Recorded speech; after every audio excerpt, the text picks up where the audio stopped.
Back from the bye week, the Commanders prepare for round 2 against New York, and we all agree here and assume New York would echo this sentiment. No more ties. And with a potential trip to the postseason on the horizon, we head into the film room to break down how the Commanders can improve in the red zone.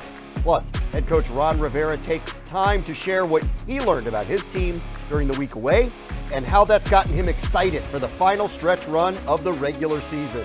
Do anything once. Remember this. When we're not together, we fall, but united, ain't no one getting in our way. We came a long way from where we started and where we are now, and ain't nobody satisfied.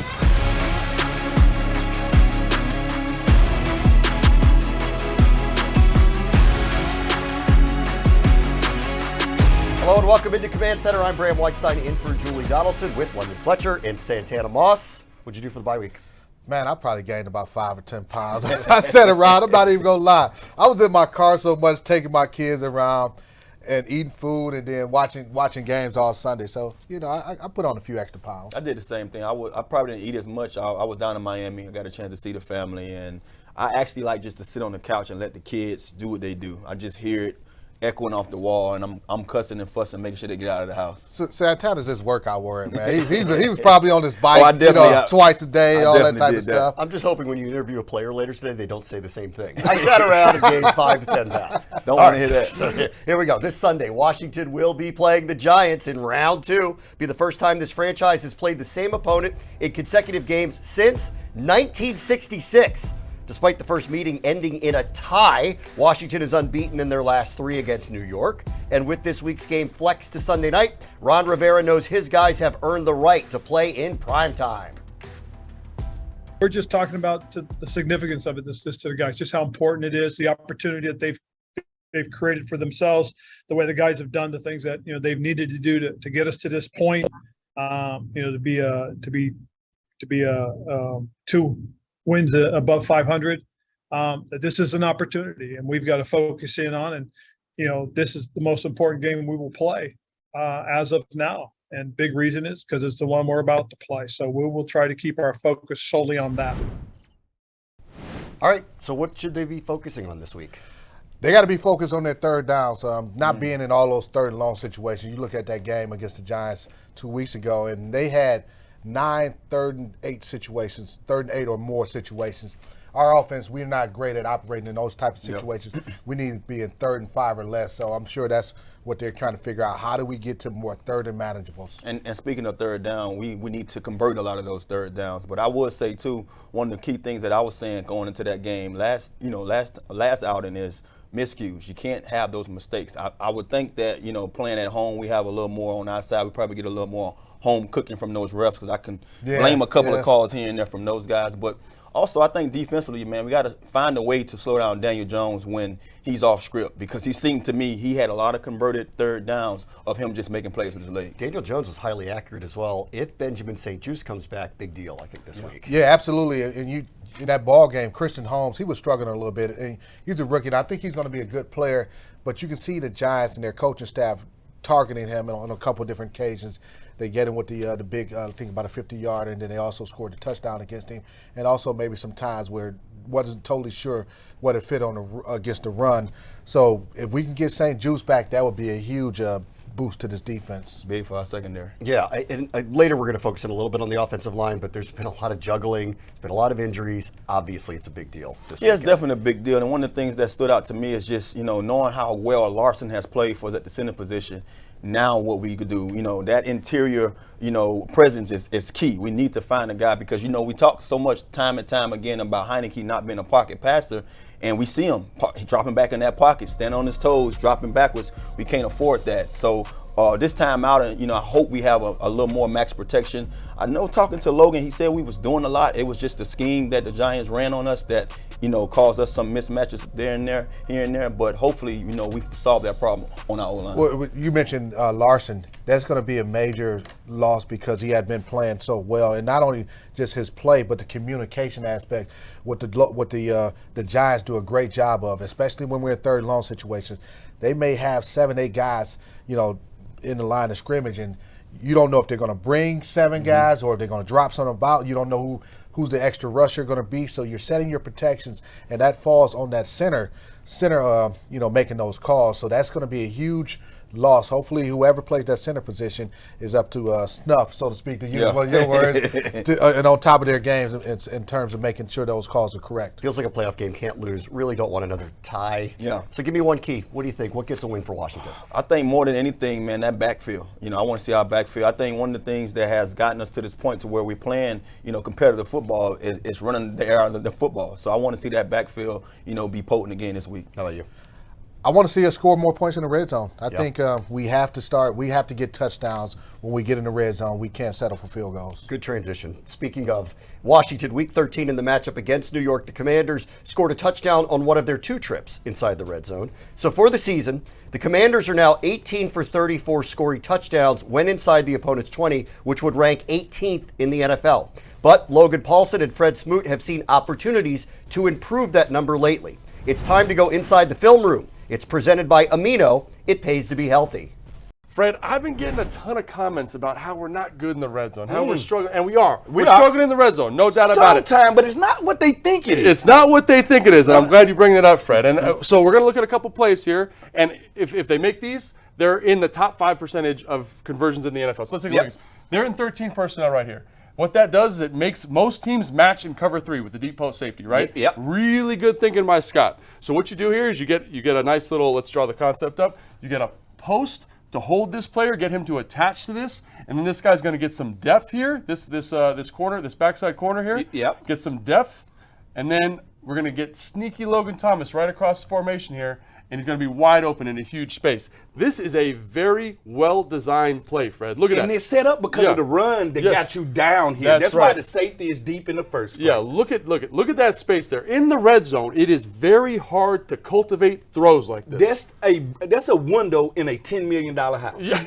That's how big that window is, Logan. That's a window in a $10 million house. Yes, and so this is, again, you're using your duo action, right? Remember, how many times have we talked about duo? We talked about duo all the time. Duo. So they're running this duo here. Yep. The linebackers, they step up in the line of scrimmage. They lead to this nice big space again. And so this is A+ game design. This is A+ film study, dictating coverage to the defense, getting one of your playmakers in space. And what happens, Fred? You overthrow a guy that's 6'7". A little bit outside, right? And so again, this is the margin for error. I see a well-designed play here, right? Yep. See a very well-designed play, and again, they are able to overcome this. They get down. This is like the third play in the series, right? They get down here, and they're going to run a dagger concept, Fred. Yep. They're going to run a clear here, hold the safety, and run a dig here on the outside, right? To Jahan. And what they do, again, they do a really nice job of giving a little play action fake. Look at these linebackers. They're moving forward. Look at the window that you're getting here, Fred, right? That's a big, nice window. Yep. And again, great job by Scott holding. Look at people are holding coverage, right? And then right now, this is an NFL open window. Look at this throwing lane here. That's where the ball needs to go. That's late now, but that has to be thrown by the time he hits the top of that G. Right, but understanding that they're going to be in cover 3. There's a little bit of pressure here, right? We got to point that out. But that's the margin for error, right? It's this much. And so I see open guys in the red zone. He's NFL open. Yes. Logan Thomas was $1 million open. Yes, like he you was. Said, right? So these opportunities are there. And Scott Turner's done a great job. And people say, oh, that's just the New York Giants game. They're not doing good on defense. I say, look at this Atlanta game. Here, we're going to get cover 3. Again, they're in 13 personnel, right? 1, 2, 3. What's the response? And you're forcing this by your run presence. Yes. You're forcing it. Absolutely. They're going to match in cover 3. He's the cover 3 player. Where are the holes in cover 3, Fred? They're right there in the seams. Right there in the seams, right? So what do? You attack the seams. You dictate coverage. You attack the seam. What's the problem, though, Fred? Heinicke's just a tad late. Right? So I see this and I say, this is a well-schemed, well-designed play. The timing's just a little bit off, right? When I was late in school, I got sent to the principal office. Like, that's what happened on this one. You have to make this throw. He's open from the time he's in the end zone till he gets to the back of the end zone. And the thing is, he is open. He does make the throw, but it's late. Yes. Right, Fred? And that's the problem, right? It's just knowing in the red zone, everything gets a little bit tighter. But I see plays that are well-designed, well-cultivated, right? And again, here, the defensive coordinator for Atlanta, he loves to play Tampa 2 and got to have it situations, right? You're going to play Tampa 2. How do you take advantage of Tampa 2 coverage? You say, we're going to isolate the Tampa 2 player. We're going to run Logan Thomas right over the ball here. Right over the ball. You're going to hold him right there, and then you're going to run a post versus a player with outside leverage, Fred. Yes. It's well designed, understanding the coverage, where the ball should go. Taylor knows the ball should go there. The ball needs to be out right now.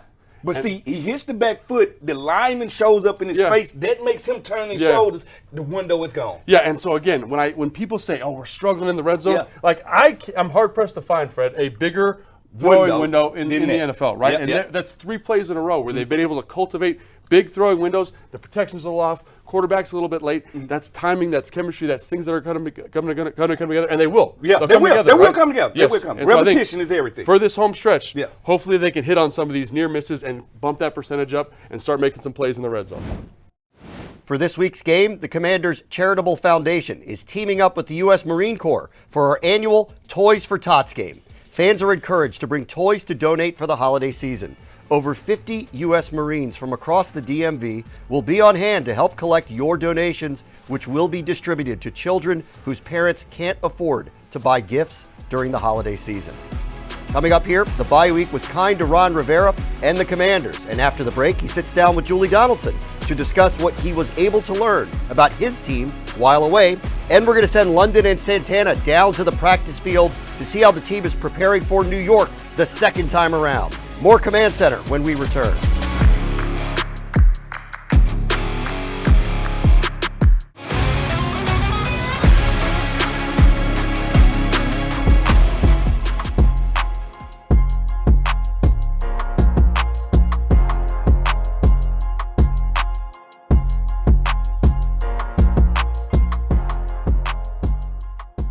Welcome back to Command Center. Washington is unbeaten in their last 4 games, and thanks to some help from a few teams during the Commanders' bye week, they now find themselves 6th in the NFC, putting themselves in position to control their own playoff destiny. This would be their second trip to the playoffs in the last 3 years, something the franchise has not done since Joe Gibbs was head coach during a stretch from 2005 to 2007. For more on the team after the bye, here's Julie Donaldson with head coach Ron Rivera. Coach, not a bad week off. Yep. You don't have to worry about playing the game, and you get a lot of help. Yep. Thank you, Philadelphia. Thank you, Carolina. What was it like sitting back watching how the NFL shaped out for you? Well, I thought there would be no stress this weekend, but to be honest, there was stress. You know, when you're watching other teams play and you're cheering for other teams to help you out, it gets a little stressful. But very fortunate, again, Philadelphia played one of their typical games, did a nice job. But very pleased and very happy for the folks in in Carolina. Coach Wilkes and his Panthers did us a great favor. Sunday Night Football is where it begins to close out the season against the Giants. Huge implications. I mean, it's a giant game. How do you balance that messaging to the guys, understanding what is on the line coming up in prime time? Well, the biggest thing being is that we put ourselves in this position. Now we have to take care of our business. We have to focus in on one game at a time. Because you can't have what you want unless you get this one. So let's focus in on it, put our energies towards this, and let's go out and play our best. Daniel Jones is a big means and reason for their success. Saquon Barkley may be a little bit banged up coming in now, but after what Daniel was able to do to you, and then watching how Philly decided to kind of manage and game plan against him a little bit, and the ways that they get creative, what have you learned on how you can try and limit what he's capable of doing? I think the biggest thing, Julie, is if you look at how we played them in the first half, and then we came out and made adjustments in the second half, and then coupled with what we just saw from Sunday, I think there are some things that we will take away from it, some things that we feel we can use and that we could add to what we want to do, and obviously, hopefully, keep him contained, not allow him to get outside the pocket, not allow him to run, but force him to sit back there and try to be a pocket passer.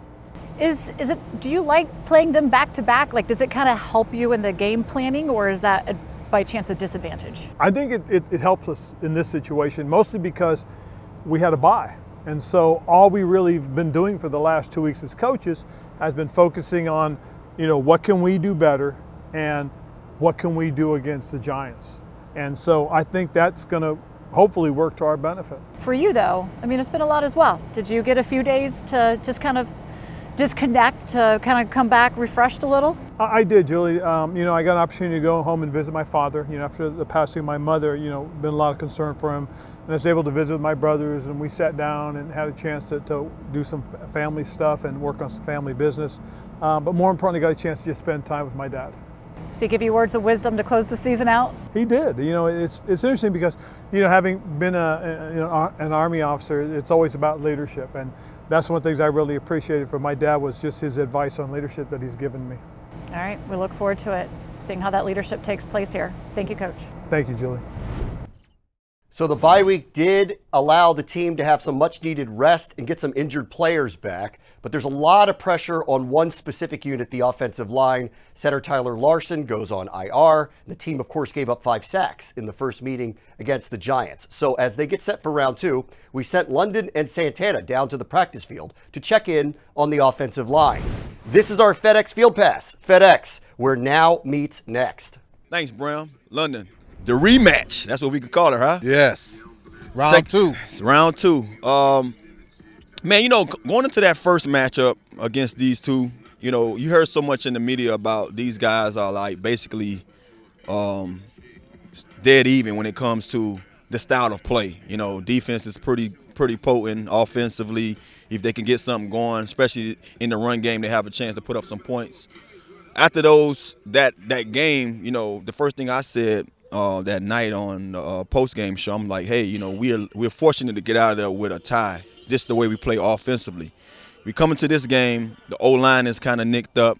What we did wasn't good enough to get a chance to be on a bye. You know how that bye is. Yeah, it's always hard to come off a bye. Right. What do you think, we need to address or things that we need to do, especially offensively, just knowing what we coming into the game with to not have the same outcome? Well, I say, first of all, the bye for us fell perfectly, especially when you consider the health of the offensive line. Yeah. We got some guys that got banged up in that game. Hopefully those guys will be able to play, having had an extra week to recover. First thing we need to do, we can't be in so many third and long situations. In that game, we had, I think, 8 or 9 third and 8 pluses. Yeah. And the Giants, they feast off that type of situation with their exotic pressures or their pressure looks and kind of manipulate your pass protection. And they were able to get home a few times, got 5 sacks. And on some of those, they had guys unblocked because of the looks that they gave our offensive line. That's why I'm happy to see and encouraged to see some of the guys who were banged up, at least out here going through practice. It's still yet to be determined whether they'll be able to play.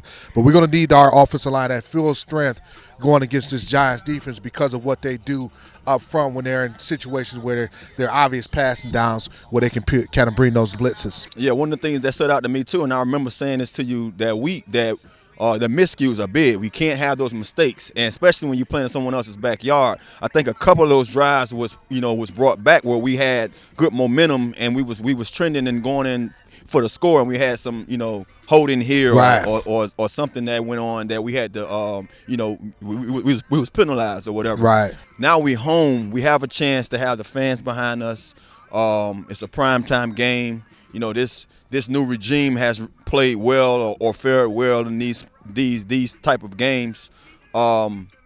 Offensively, we talked about making sure that we can protect our quarterback. Yeah. Defensively, I think the only thing to me that I can't wrap my head around it. Daniel Jones, what do we do about this guy finding his way to prolong drives and move the chain? Yeah, absolutely. You look at that game. It wasn't necessarily the scheduled run plays or the design quarterback runs that he hurt us with, especially early in that game. It was, we do a good job on their boots or drop back passes, and then he'd find a running lane because we were out of our pass rush lane. So, definitely I expect us to be a lot better defensively and not allow him to get that going. But I'm looking forward to seeing how our teams plays on Sunday nights, especially both lines, the offensive line and the defensive line. The trenches is where it's won at, right? That's trenches is where it's won. Back to you, Bram.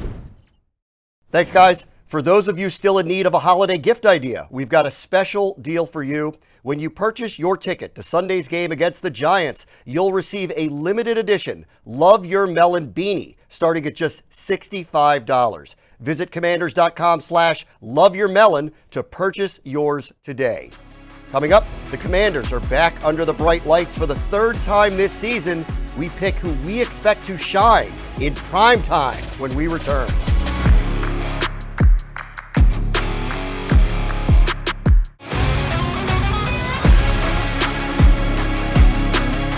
This season, we're celebrating 90 with Dominion National. The last time Washington hosted a Sunday night game, you have to go back to week 3 of the 2017 season against the Oakland Raiders. Kirk Cousins throws for 365 yards and 3 touchdowns. On the defensive side of the ball, current Commanders Kendall Fuller intercepted Derek Carr, and John Allen recorded one of Washington's 4 sacks on the night. Washington won big, 27-10. And the Commanders are 2-0 in primetime games this year. They've won 5 of their last 6 overall. So time to pick some primetime players for Sunday night with London and Santana. Who you got? Oh, Bram, you know me. I'm a defensive guy, so I'm going to go with Jamin Davis as my primetime player. He had 10 tackles in the first meeting against the New York Giants. He's going to be big, especially when they try to run all those swap boosts. He's going to be relied on to make a lot of those plays. And due to the fact that, London going to pick the defensive side, I have to go with my offensive side. I'm going with the backfield. I say the running backs and the quarterback when I talk about the backfield. I want to see these guys in the backfield both probably add up to around 30-something plus carries. And I don't want to see 30-plus attempts in the passing game for Heinicke. I think we trend pretty well on the winning side when we're not asking for our quarterback to do too much in the passing game. Tanner, if we're throwing it 30 times, that means this guy didn't get enough carries because in a game like that, Sunday night football, bad weather, in a division game, I want Brian Robinson to carry the ball, pound that thing at least 25 times, and that's what I'm expecting. I kind of like your offensive backfield as your top performers.